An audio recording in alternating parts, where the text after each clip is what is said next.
it's only been a few months since Wuthering Waves released, and there's already a big shift in the meta. So in this video, I want to take a look at some of the units who have been lately gaining popularity, explain to you what makes them so good, and also showcase some of the teams where you can use these units. But first, this video is sponsored by Blue Archive, which is a highly popular anime RPG on mobile where you play as an advisor for students in a huge academy city. Now you're probably thinking, girls with guns? I'm already sold. Yeah, but what's even better are the super cute abilities you can use in 3D real-time battles. Seriously, the animations are just gorgeous. And the more you play with these allies, the more you get to know them, which helps them become even more charming. But on top of that, you can follow the story and learn more about the girls' friendship, love, and of course, the insane military action you get to participate in. Also, did I mention this game has been a big hit in Japan and Korea? In fact, it's so huge in Japan, there's even an anime show for it. And right now, you can pull for the dress version of Hina, who has been a fan favorite and comes with a unique skill set. Just look at her shooting this big gun. What more could you ask for? And on top of that, for a limited time, the chance of recruiting 3-star students, which is the highest rarity, will be twice as high. So make sure to use my link in the description to download Blue Archive, and by doing this, you'll also help support my channel.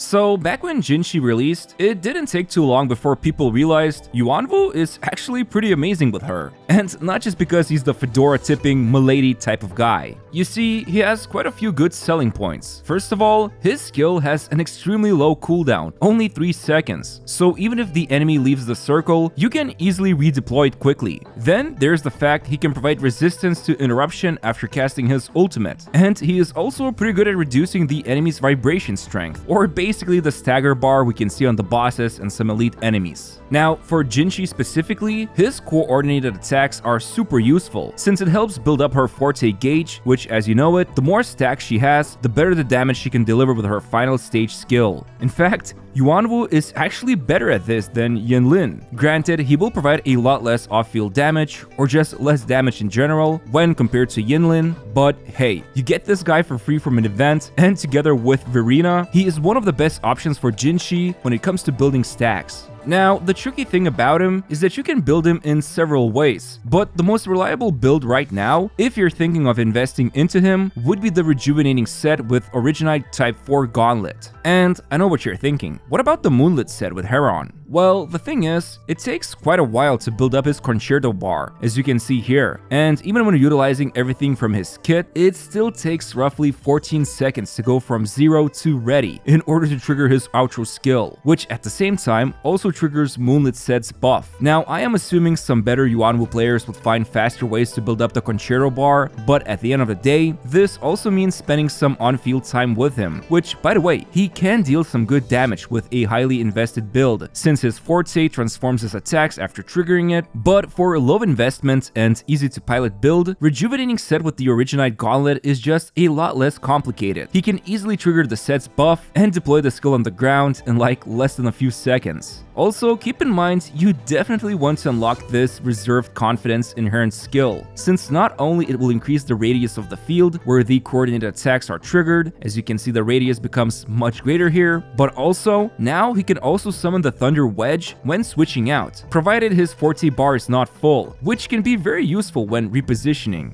But yeah, the dude basically shows up in the story, saves everyone, and doesn't elaborate. So in the same way, in Jinshi teams, he shows up for a few seconds, helps her build up her forte bar, and leaves yet again without too much fanfare. He's just a nice, reliable unit you can utilize. And seeing how Jinshi right now is dominating the meta with her insane damage, he has gained quite the attention as a good option for her teams. Also, one thing to note, since his entire kit scales with defense, keep this in mind when farming any of the Electro, Moonlit, or Rejuvenating sets. Don't forget to lock the pieces which have defense percentage or Electro damage bonus.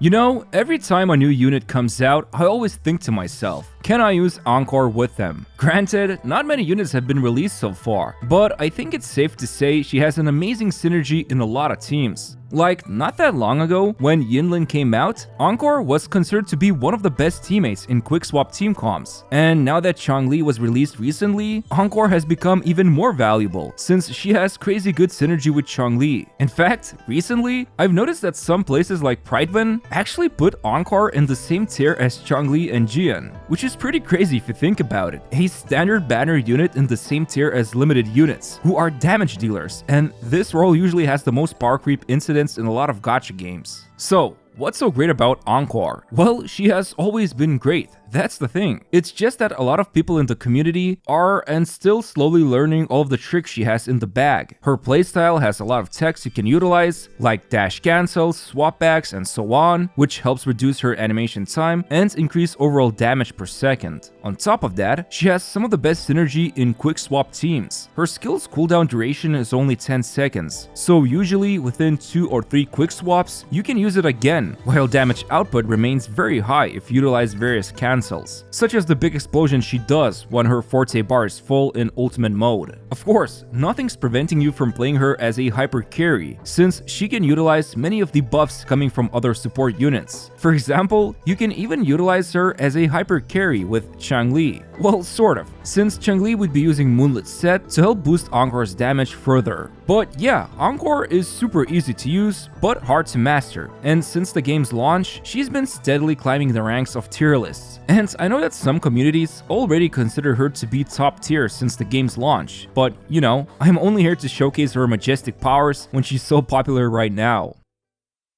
I know I might be late to the party here, since Sanhua has been always considered to be one of the best 4 stars in the game, but she's been a very consistent performer all the way from the early to the late game, as people are starting to reach Union level 60, which allows you to max out characters and weapons. And the thing is, her outro skill isn't super relevant right now. All of the featured characters that have been released so far, none of them really benefit that much from the amplified damage for basic attacks. But in terms of viable team comps, due to her insanely fast buildup of concerto energy, she can easily utilize Moonlit Set with Heron to buff any other DPS unit, and on top of that, she can still deliver great bursty damage. If that's not enough, she also has some advanced techs you can take advantage of. For example, her skill has this long animation where she jumps backwards into the air, but if you time it right, just before her skill appears, you can dash cancel it. And then, you can also combine this with her heavy attack, time it right, and she can do her skill plus heavy attack from Forte Gauge at the same time. So yeah, Sanhua hasn't really been going up in the meta. She has always been a strong pick for many teams, especially when Havoc Rover's potential was discovered. So in a way, I just wanted to shine the spotlight on her, as this is a reliable and consistent unit you can invest into.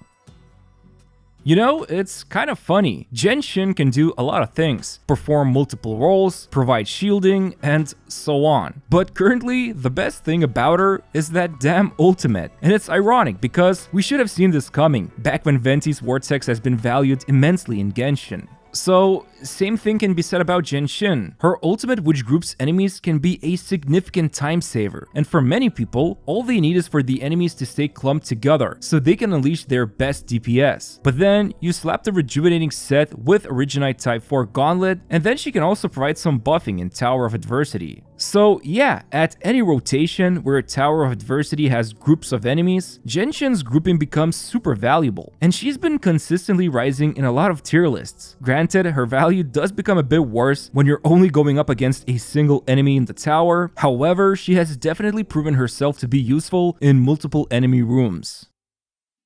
Look, it's clear that the current meta is pretty diverse. Obviously, some of the newest units such as Jinshi and Changli have been sitting at the top of the tier list, Jinshi especially, but most people already know that they're really good. But in this video, I wanted to highlight some of the units that have been gaining a lot of popularity and relevance since the global launch. I mean, only a few months have passed, but the ratings have been shifting quite a lot. And it's great to see some units like Yuanwu gaining relevance thanks to Jinshi, while Encore only keeps getting better and better with each new update. And I mean, there are still some units that rarely get the attention, such as Alto, Taochi, and Lingyang. Who knows, maybe they will become better in the future, or maybe people are still figuring them out, or maybe I am missing something. So let me know in the comments which units you have been using in Tower of Adversity mode, and what makes them so good. Anyway, thanks for watching the video. I am still recovering from my illness, but I'll be back with more videos very soon. So in the meantime, smash that like button and subscribe to my channel. Thanks for watching,